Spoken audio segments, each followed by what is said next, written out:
First on Fox, it was almost a year to the day since Wisconsin enacted a law that made texting while behind the wheel illegal. Tonight we look at just why it is so dangerous. Good evening, I'm Michelle Carolla. Thanks so much for joining us for Fox 47 News at 9.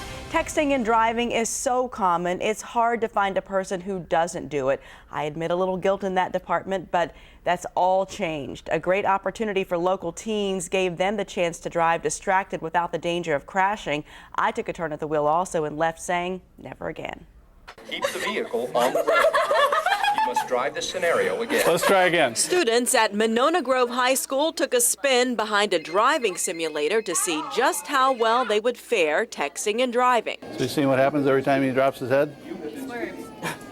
Every single time. The students are laughing now, but most seem to know, even though several aren't old enough to drive yet, how serious it really is. Realized how difficult it actually is, because you don't realize you're speeding, but then all of a sudden you're going super fast, and then you're trying to text and you're swerving off the road and in the other lane.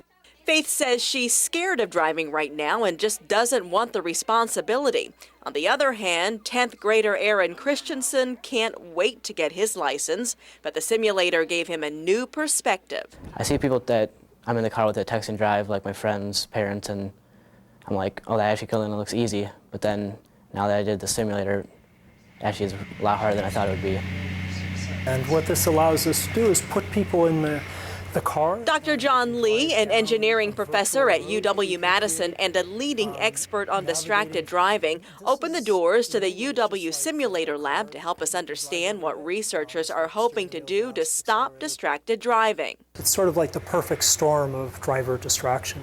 Lee and his fellow researchers are looking at two areas involving distracted driving: what type of technology is distracting and how does it distract us, and how to make cars smarter to aid drivers. Anytime you have to take your eyes off the road, your hands off the steering wheel, and your mind off the road, in the case of texting, you're doing all three of those things together. It's incredibly dangerous.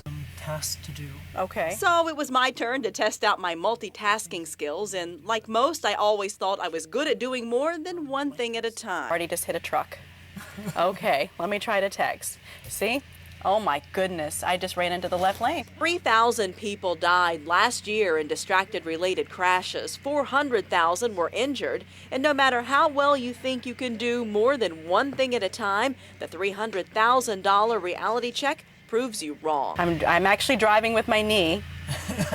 Doing very well. Well, I've had entirely too much practice over the years for that, admittingly so. But I'm telling you, I believe I'm a transformed person today. This is not easy. And see, I'm back in the left lane again. Since most people will continue to put themselves and the rest of us in danger, researchers hope to figure out how to change their minds by studying brain signals. We're going to be taking those signals from the brain and understanding, hopefully, a little bit more about driver distraction. So the car will be able to literally read the driver's mind. You know, we all agree everybody should be forced to do that. And if you'd like to read a little bit more on Dr. Lee's research, you can find several links on fox47.com.